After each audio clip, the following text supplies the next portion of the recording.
12:09. Vamos a otro tema. Según un nuevo informe de las universidades de Chile, Católica y de Concepción, los casos nuevos de COVID-19 comenzaron a descender, pero la ocupación hospitalaria y la tasa de mortalidad además están en niveles críticos. Conversamos del tema, estamos en contacto con Miguel O'Ryan, infectólogo del Instituto Biomédico de la Universidad de Chile, miembro además del Comité Asesor de Vacunas del Ministerio de Salud. ¿Cómo está, doctor? Gracias por el contacto. Sebastián, un gusto como siempre. Gracias por conversar con nosotros. Miguel, la curva pareciera estar cediendo finalmente. Lo advierte el informe que mencionábamos, el informe e-COVID, y el Ministerio de Salud también reportaba lo mismo ayer cuando planteaba que había una disminución de 11% en el número de casos. ¿Qué tan importante es esta curva, este descenso y este quiebre, doctor, para darle una dimensión en el fondo al momento en el que estamos desde el punto de vista epidemiológico? Es sumamente importante, Sebastián, y obviamente hay una razonable esperanza de que si efectivamente logramos llegar al pic en este momento del invierno, ojo, todavía se nos viene el invierno, de tal manera que uno no puede cantar victoria para nada, hay que estar muy atento. En algunos países de Europa, durante su periodo otoño-invernal del año pasado, tuvieron dobles pics en invierno. Pero no tenían la situación vacunal que tenemos en Chile, de tal manera que si efectivamente las vacunas están haciendo lo que creemos que están haciendo con el incremento muy significativo de población chilena vacunada, más los cuidados de las medidas, si esto está significando que esta señal que estamos viendo, que estamos logrando parar el incremento ahora, más o menos, ¿no es cierto?, en un periodo de invierno que todavía nos falta lo más crudo, es una gran señal y una luz muy fuerte de esperanza, pero al mismo tiempo de estar muy proactivos todos en seguir, por un lado, cuidándonos y vacunándonos para pasar ya el mes crítico que es julio, y ahí ya pasando julio, la curva descendente nos permite ver una primavera mucho más auspiciosa. Doctor, ¿qué números son los que podrían darnos esa esperanza? De todos los indicadores que hay varios, ¿cuáles usted está mirando con más detalle? Todos, Sebastián, y aquí muy importante que sea muy cauteloso porque hay que ir mirando todos los indicadores sumados pues, para no cometer errores, porque si uno ve alguno puntual o un día puntual, puede saltar a conclusiones erróneas. Hay que ir mirando el número de test que se hacen en el día en relación al número de test, cuál es el número de casos, cuál es el porcentaje de positividad. Eso para dimensionar la evolución de la pandemia en globo. Y después, muy importante, es ver cómo va la curva de ocupamiento en la unidad de cuidado intensivo y cuántas personas están en ventilación mecánica, que nos da un indicio de los casos más severos de la pandemia. Y ese se ha mantenido en el límite, pero muy estable durante los últimos 10 días, lo cual es una muy buena señal. Y finalmente, por supuesto, lo más duro es ver la curva de las personas que fallecen, que si uno ve la curva también se ha mantenido, esa se tiende a mantener más estable en el tiempo, y la disminución es más lenta. Pero si uno compara las personas que mueren ahora, comparado con lo que estaban muriendo en la primera ola, es más o menos la mitad. Y es una sumatoria de efectos, es una sumatoria de personas vacunadas, ¿no es cierto? Es una sumatoria que está infectando ahora a personas más jóvenes, que se mueren menos, afortunadamente, y también que nuestra unidad de cuidado intensivo, nuestros médicos han aprendido mucho y están haciendo una labor espectacular en mantener con vida a personas graves. Es una sumatoria. Pero seguimos en niveles muy altos, como usted decía, doctor, por sobre los 100 fallecidos en promedio, los últimos 14 días, por sobre los 100 fallecidos diarios. Sigue siendo una situación súper compleja todavía.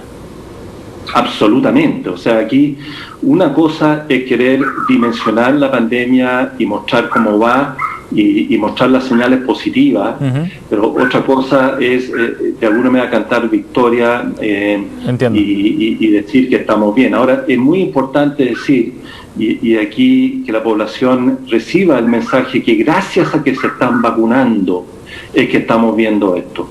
Y eso es sostenido claramente en lo que ocurrió o ha ocurrido en países que no han tenido la fortuna de tener la vacunación que tiene nuestro país. Ya sea lo que uno vio en el hemisferio norte en el periodo pasado, donde no estaban las vacunas todavía durante su otoño-invierno, en países desarrollados, más desarrollados que el nuestro, donde los casos superaron el del primer año en el pic y los casos graves y las muertes hasta 2 a 3 veces del primer pic.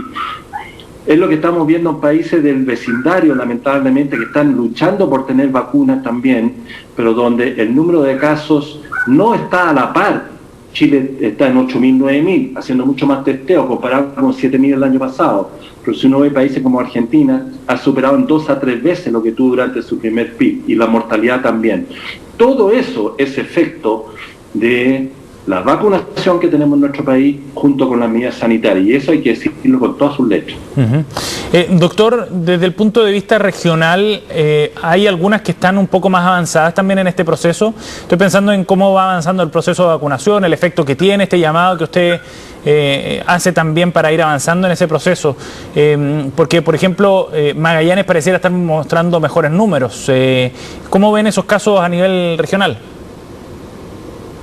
Bueno, es muy importante ir analizando también, porque uno va aprendiendo de aquellos lugares donde, y especialmente en localidades más pequeñas, ¿no? Que permite ir viendo el impacto en esos lugares con mayor vacunación. Y eso sirve para ir mirando después cómo las grandes localidades, las mega urbes, este virus donde más estrago causa en las mega urbes, es donde cuesta más controlarlo.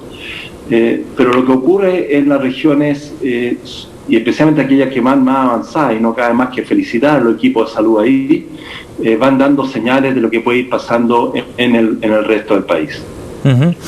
Doctor, desde el punto de vista de la ocupación de camas, esto va con un rezago, entiendo, respecto a la evolución en el número de contagiados. ¿Cuándo podría empezar a verse, si es que estamos viendo una disminución en el número de contagiados, cuándo podría reflejarse eso en la ocupación de camas con una disminución de ese espacio? Bueno, yo primero decir que ya se nota, porque como les dije, llevamos estable, si uno mira la curva global, no un día individual, pero llevamos alrededor de 10 días en que el ocupamiento de unidades de cuidado intensivo se ha mantenido estable, en niveles muy altos. Eso sí. Pero se ha mantenido... ¿Perdón? Sí, que sigue siendo muy crítico todavía. Sí, claro, por supuesto, pero de un nivel crítico no ha pasado a un nivel trágico, que sería, ¿no es cierto?, que hubiera habido un incremento muy significativo en este otoño-invierno, como han vivido otras localidades. Entonces, pero si todo sigue con la curva de descenso, si se mantiene esta curva de descenso, evidentemente vamos a ver un impacto de disminución de cama UCI de aquí a 2 semanas. Pero para eso tenemos que asegurarnos que estas señales que estamos viendo esta última semana se mantengan durante la próxima semana y no sea, entre comillas, un veranito San Juan. Yo vuelvo a decir que hay países que uno observa en el hemisferio norte que tuvieron un doble pique en invierno.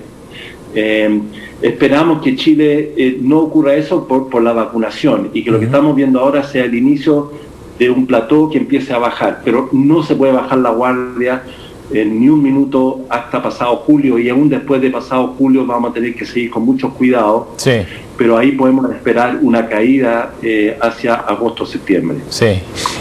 Miguel, es inevitable hacer una comparación también con otros países, ¿no? Y viendo lo que está ocurriendo en Francia, donde ya se empiezan a liberar algunas restricciones, en España, que lo hará a fines de este mes, en Estados Unidos también, hay una luz de esperanza allí, pero también datos que hacen un paralelo con la situación chilena, que no sé si es muy preciso, por eso se lo quiero preguntar, pero que es bueno plantearlo para aclarar ese punto.